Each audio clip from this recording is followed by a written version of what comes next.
Assalamu alaikum wa rahmatullahi wa barakatuh. My name is Liaquat Zaman. Ahlan wa sahlan marhaban to this channel. If you're the first time you've come to my channel, check out the channel, see what you think of it. Subscribe, hit the like button, hit the bell button if you want updates of all the videos that I put up on almost a daily basis. Right, so this series is about the book Kanz al-Daqaiq. Now, if you're not familiar with Kanz al-Daqaiq, this is a classical Hanafi text. And I'm going through the chapter of transactions and onwards. Now, if you want to check out other fiqh books I've done, I've actually done Qudoori as well, and I've reached in Qudoori into Kitab al-Salat. If you're watching it then or in the future, maybe I've reached somewhere else. But you can check that out as well. Right, so let's get on with this then. So we've left up to here now. So in Kanz al-Daqaiq, Imam Nasafi, he says, وَلَوْ شَرَطَ الْمُشْتَرِي الْخِيَارِ لِغَيْرِهِ صَحَّ. So what does this mean then? So basically what he's saying over here is that if the mushtari, if the customer, let's say for example you are the seller, you're selling me a laptop. I purchased the laptop off you, I am the mushtari, I am the buyer. And I say I want my next door neighbor, so I've got a next door neighbor, let's say his name is Khalid. I want Khalid to have the choice of khiyar, the option of khiyar, he has it. So in other words, he is the one that can decide whether I want the item or not within the next 3 days, right? So basically what's happened here is I've taken, it's Friday today, so I've got Saturday, Sunday, Monday, 3 days, khiyar, according to Imam Abu Hanifa rahimahullah ta'ala. And I've said I want Khalid to be the one that permits it. So if Khalid says yes on Saturday or on Sunday, it goes through. And if he says no, it doesn't go through. So this is what he means when he says, لو شرط المشتري الخيار لغيره. If the mushtari, me, was to do the shart, was to condition the khiyar for someone else, the option for someone else, صح, this is totally valid, you can do it yourself or someone else. And this, why might you need to do this? So this might be needed in today's times. Let's say you're buying a car and you buy it off someone, but you say, look, I don't know much about this car. Whatever my mechanic says, then it goes, right? So if he's happy with it, I'm happy. If he's not happy with it, I'm not happy. So you might want to speak to your mechanic, or you might want to speak to a surveyor if you're buying property, or a laptop. Let's say someone who knows about laptops. Let's say you have an editor and you're buying a laptop for the work that he's doing. So you might not know about which laptop he needs or she needs, and then you get them, you speak to them, and then if they say, right, I'm happy with it, that means that it would go through. Okay, so صح. In other words, this is considered to be valid. Now, what happens over here is this person technically is like an extension. It's like an agent on my behalf. So I am the original sort of transactor, and that person now has been given powers by me in this contract. So I am still in charge. I am, right? I can still, like, I haven't given him full powers where I've wavered my own. No, I actually still have the ability to be able to make a choice here. It's just that I've also given him as well, right? So I have the choice, he has the choice as well. So it's like we both have the choice in this matter. So if that's the case, then what if, let's say for example, I buy the laptop off you on Friday, and then after that on Saturday I accept, and on Sunday he accepts, right? Or I accept and he doesn't. How is that going to work then? Because if I still have a level of control over this transaction, then that should now mean that if there's a clash between us choosing, what's going to happen? How is it going to go forward? So obviously whoever chooses, وَأَيٌّ أَجَازَ أَوْ نَقَضَ صَحَّ. So he says whichever one, meaning whichever one, me or Khalid, this person who is an agent on my behalf, whoever permits, it's permissible, صحة. أو نقض, or whoever says no, cancels it out. نقض means to nullify the contract. Now the question comes, what if there's a clash then? فَإِنْ أَجَازَ أَحَدُهُمَا, if one of them was to permit and the other one was not to permit. Like for example, let's say in أجازة on Saturday, I said I want it. أحدهما وَنَقَضَ الْآخَرِ, but the other person was to say no. Other person says, Khalid says no, I don't want it. So I on Saturday said, yes, I'm happy with it. Khalid said, no, I'm not happy with it. What's going to happen? So in أجاز أحدهما ونقض الآخر فالأسبق أحق. So therefore the person who came first, the sabiq, asbaq, the one who was the quickest, right? So the one who gave his opinion, suggestion before the other, his one is going to be taken. So in ajaza ahaduhuma, if one of us gives ijaza, let's say I give ijaza on Saturday, and on Sunday Khalid was to say naqada, I don't want it, fal asbaqu ahaqu. So the person who came first, the person who beat the other, right, who preceded the other, is more deserving. His suggestion, his view or opinion is actually more deserving in this situation. وَإِنْ كَانَ مَعًا فَالْفَسْخُ. If, however, they are together, what about this one then? Here is where there's an ikhtilaf. Zahir riwayah says that if both of them were to give their views at the same time, let's say for example, I messaged you, the seller, and Khalid messaged you at the same time, exact same time, Saturday, 10 a.m. in the morning, both of us text you or messaged you, right? Both of us at the same time.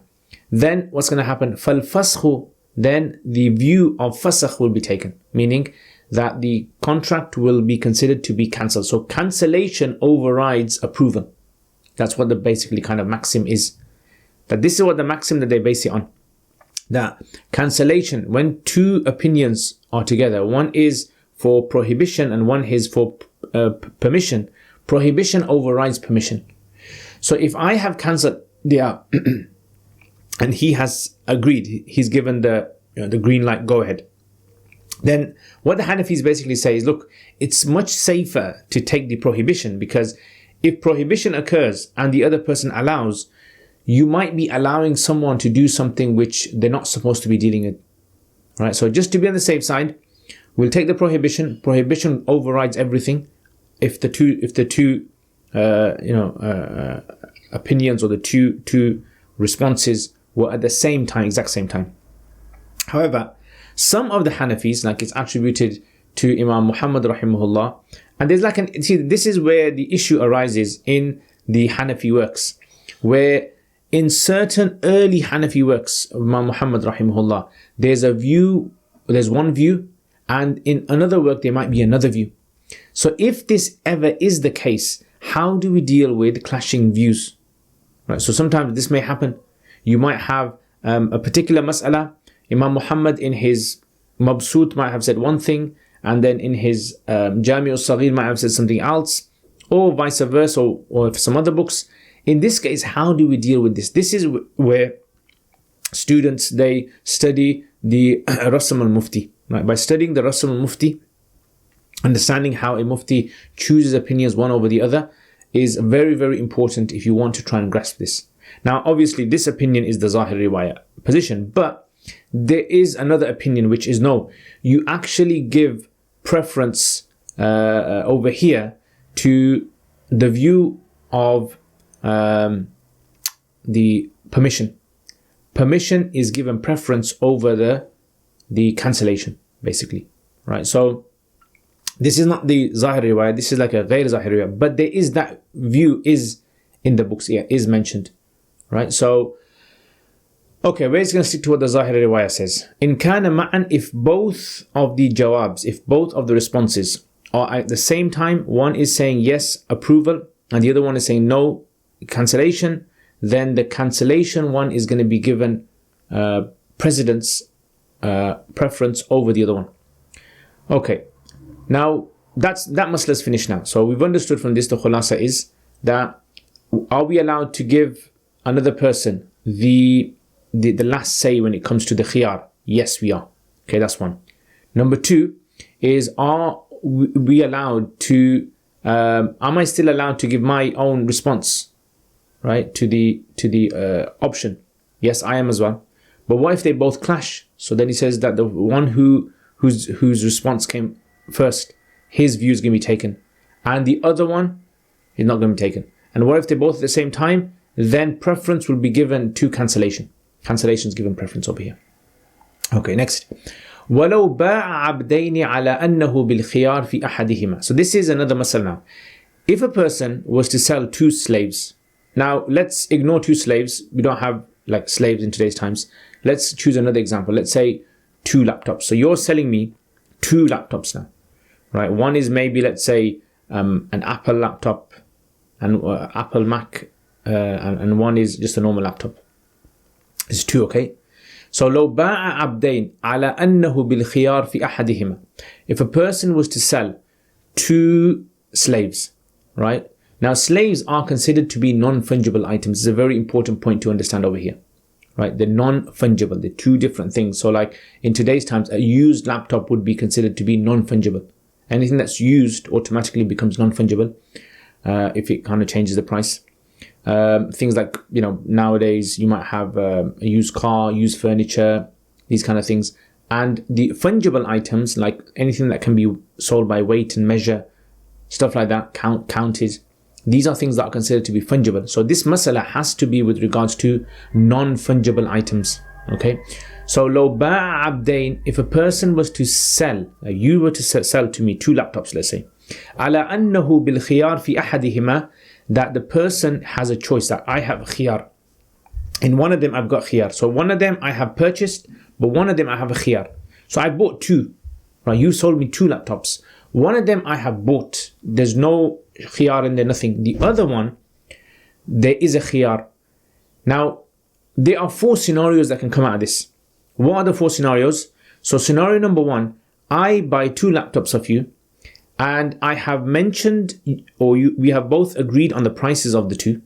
So let's say the Mac costs £1,000 and the other laptop, let's say, costs £800, right? So altogether that's 1,800. So Mac is 1,000 and other one's 800. So in other words, the price has been determined for each, number one. And number two is I've said I want the choice in the Mac. This is scenario number one. Price has been determined and the item of khiyar has been specified.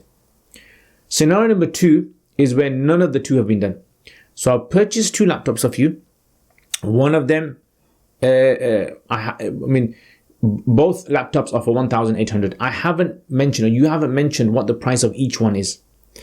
Nor have I mentioned which one I want khiyar in, but I want khiyar in one of them. Right, so price has not been specified for each one. We know the total price, but not each one. And we don't know, or I haven't explicitly mentioned the khiyar that I want. Number three is one of the two missing, right? So number three could be I have mentioned the price for each one, but I haven't mentioned the khiyar. So 1,800. And I haven't mentioned which one I want the khiyar in. And the fourth scenario is where I have mentioned the khiyar, but I haven't mentioned the price. So total sum is 1,800, but I haven't mentioned, or you haven't mentioned, the price of each one. And the khiyar, I have mentioned the khiyar. I want the khiyar in the Mac, right? So the first scenario, he says in fasala or fassala wa ayyana sahha. If I was to specify, fassala means fassala thamana kulla wahid.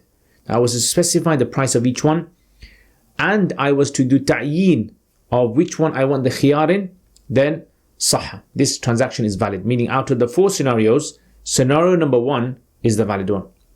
Wa illa, otherwise, meaning all the other three, la. All the other three are no's. Right? It's not valid if you haven't specified the price for each one and you haven't mentioned where you want the khiyar.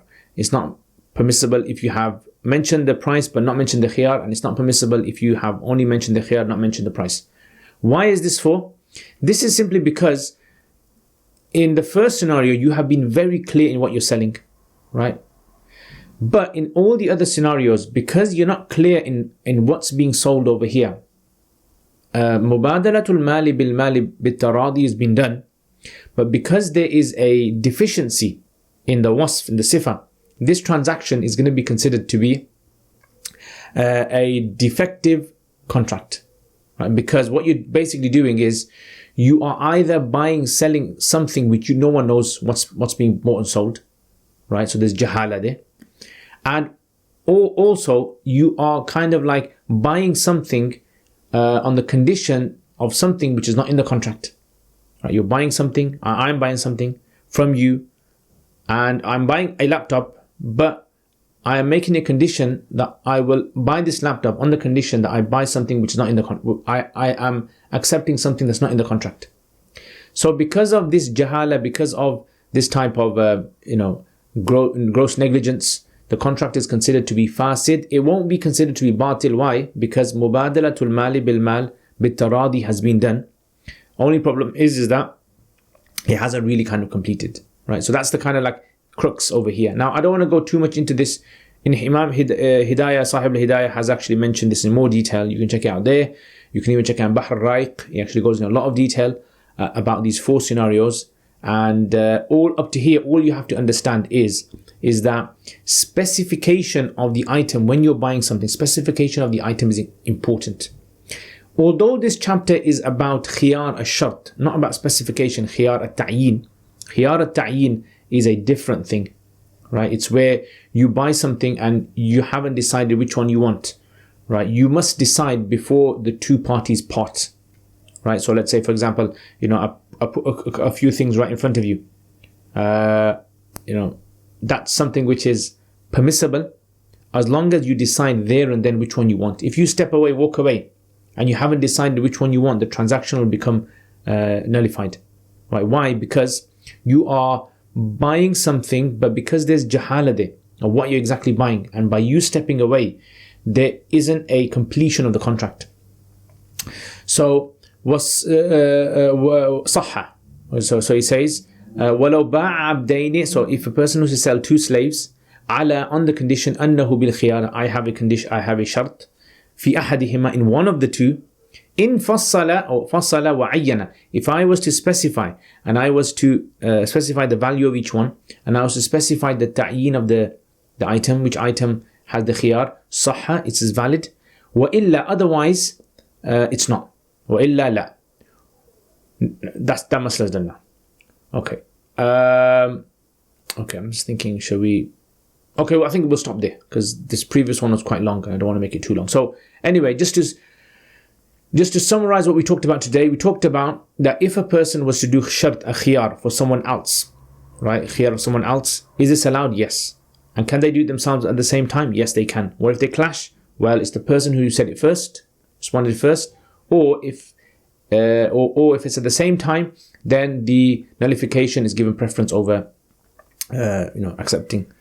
And if a person was to sell 2 items and hasn't done ta'yin properly, or hasn't chosen in which one they want the khiyar, and hasn't mentioned the value of each one, then this will not be valid. Both have to be mentioned, right? So I'll talk more in the next lesson about the concept of ta'yin, because that's what the next text is going to be talking about, the khiyar al-ta'yin, where you are specifying what you want to buy. So you have several things you have to specify, and the idea is basically we want the contract to be done and dusted before the 2 parties walk away, right? So if the 2 parties are not decided on what exactly they are selling and what they are buying, then this means that the contract is not a solid contract. It's not something which is convincing to both sides.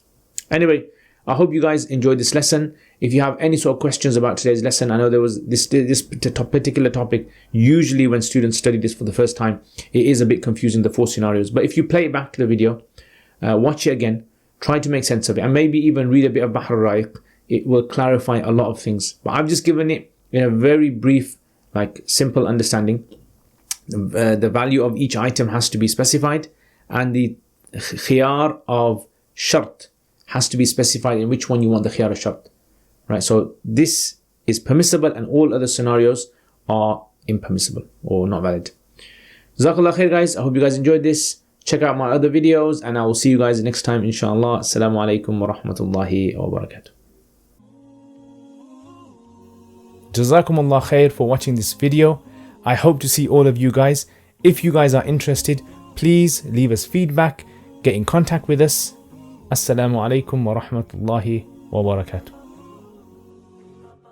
Jazakumullah khair, guys, for all of your support. Without your support, I wouldn't have been able to produce the videos that I've put up on my YouTube channel. And there is so much more that I really want to do. And without the support of you guys who are patrons, generously supporting this channel, I've been able to get myself a camera, which as you guys can see, the quality of this camera, mic system, software. I've been able to hire an editor. So what do I want to do? I want to make lots and lots and lots of more videos for beginners, for intermediate, advanced in the subjects like Arabic and fiqh and hadith and tafsir and aqidah and all those other things as well. And for this to happen, again, this channel needs support. So if you guys want to become patrons and support this channel, then check out the link below. Also, if you do become patrons, you'll have access to videos that I don't put up on my normal YouTube channel. So check that out, inshallah. And there's most other perks as well that you guys can benefit from.